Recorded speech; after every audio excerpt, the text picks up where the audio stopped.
कुंवार की नवरात्रि की बहुत बहुत शुभकामनाएं।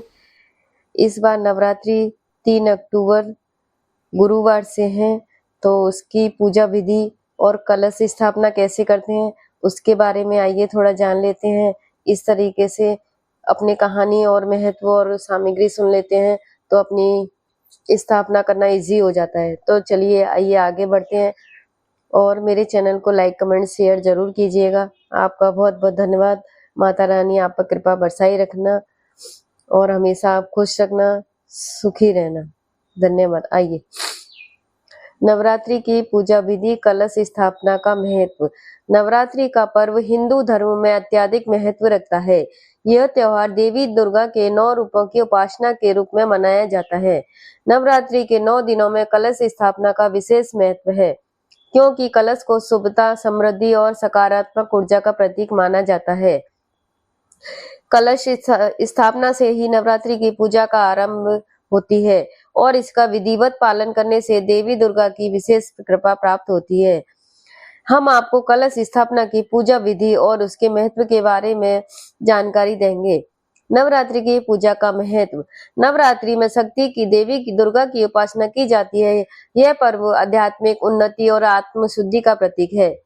9 दिन तक व्रत रखते हैं और देवी के विभिन्न रूपों की पूजा करते हैं।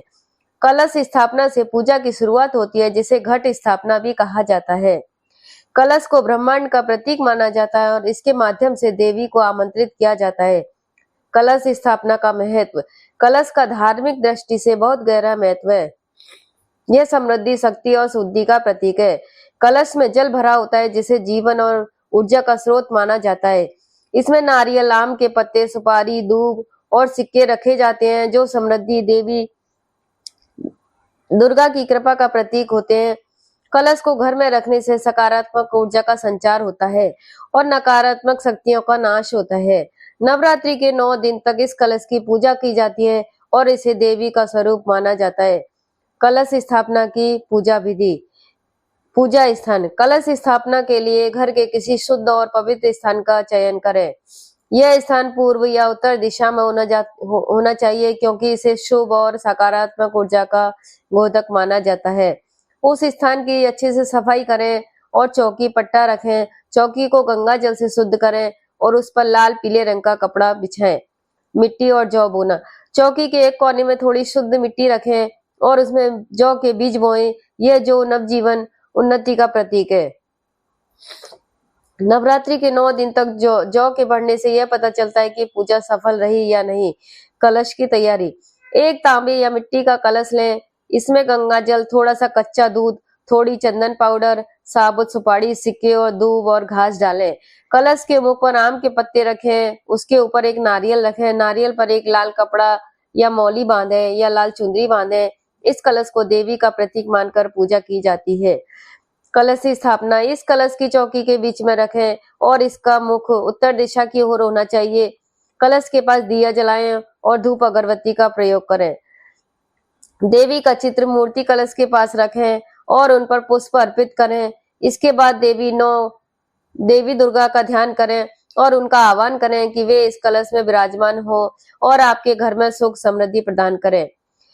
मंत्र जाप और ध्यान। कलश स्थापना के बाद देवी दुर्गा के निम्न मंत्र का जाप करें। ओम ह्रीं क्लीं चामुंडाय विच्चाय नमः, ओम देवी दुर्गाय नमः। इन मंत्रों का जाप करने से मन की शांति मिलती है और देवी की कृपा होती है। प्रतिदिन इन मंत्रों का 108 बार जाप करने से पूजा का संपूर्ण फल मिलता है। अखंड दीप जलाना। नवरात्रि के दौरान अखंड दीप जलाना अत्यधिक शुभ माना जाता है। यह दीपक 9 दिन तक बिना बुझाए जलना चाहिए। दीपक के पास शुद्ध घी उपयोग करें और इसे देवी के पास रखें। यह अखंड ज्योति सकारात्मक ऊर्जा का संचार करती है और घर में सुख, शांति, समृद्धि का वातावरण बनाती है। शांति, समृद्धि का वातावरण बनाती है। नैवेद्य अर्पण और आरती। प्रतिदिन देवी को नैवेद्य अर्पित करें। इसमें आप फल, मिठाई, नारियल, खीर चढ़ा सकते हैं। नैवेद्य अर्पण करने के बाद देवी की आरती करें और उन्हें पुष्प अर्पित करें। आरती के दौरान पूरे परिवार को उपस्थित रहना चाहिए, जिससे देवी की कृपा पूरे घर पर बनी रहे। 9 दिन की पूजा विधि। पहला दिन शैलपुत्री पूजा। पहले दिन देवी शैलपुत्री की पूजा होती है। शैलपुत्री पर्वत पर विराजमान हिमालय की पुत्री है। यह दिन आत्मशक्ति और दृढ़ संकल्प का प्रतीक है। दूसरा दिन ब्रह्मचारिणी पूजा। दूसरे दिन देवी ब्रह्मचारिणी की पूजा की जाती है, जो तपस्या और संयम का प्रतीक है। तीसरा, चंद्रघंटा की पूजा। तीसरे दिन देवी चंद्रघंटा की पूजा होती है। यह दिन साहस और वीरता का प्रतीक है। चौथा दिन कुष्मांडा माता। चौथे दिन की देवी कुष्मांडा की पूजा की जाती है, जो जीवन के आरंभ और सृजन की शक्ति की प्रतीक है। पांचवा दिन स्कंद माता पूजा। पांचवें दिन स्कंद माता की पूजा की जाती है, जो ज्ञान और समृद्धि की देवी है। छठा दिन कात्यायनी पूजा। छठे दिन देवी कात्यायनी की पूजा की जाती है, जो शक्ति और साहस का प्रतीक है। सातवें दिन कालरात्रि पूजा। सातवें दिन देवी कालरात्रि की पूजा की जाती है, जो बुरी शक्तियों का नाश करती है। आठवां दिन महागौरी पूजा। आठवें दिन महागौरी की पूजा की जाती है, जो पवित्रता शुद्धता का प्रतीक है। नौवां दिन सिद्धिरात्रि पूजा। नौवें दिन सिद्धिरात्रि की पूजा की जाती है। यह दिन इच्छाओं की पूर्ति सफलता का प्रतीक है। कन्या पूजन और हवन समापन। नवरात्रि के अंतिम दिन कन्या पूजन और हवन का विशेष महत्व है। 9 कन्या को देवी का स्वरूप मानकर उन्हें भोजन कराया जाता है और उनके पैर छूकर आशीर्वाद लिया जाता है।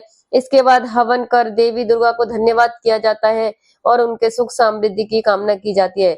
नवरात्रि की पूजा विधि और कलश स्थापना का सही तरीका जानकर आप नवरात्रि के 9 दिनों में आध्यात्मिक सकारात्मक ऊर्जा से भर सकते हैं। यह पर्व शक्ति, समृद्धि, आत्मशुद्धि का प्रतीक और इसका पालन करने से देवी दुर्गा की विशेष कृपा प्राप्त होती है और अम्बे माँ की कृपा प्राप्त होती है।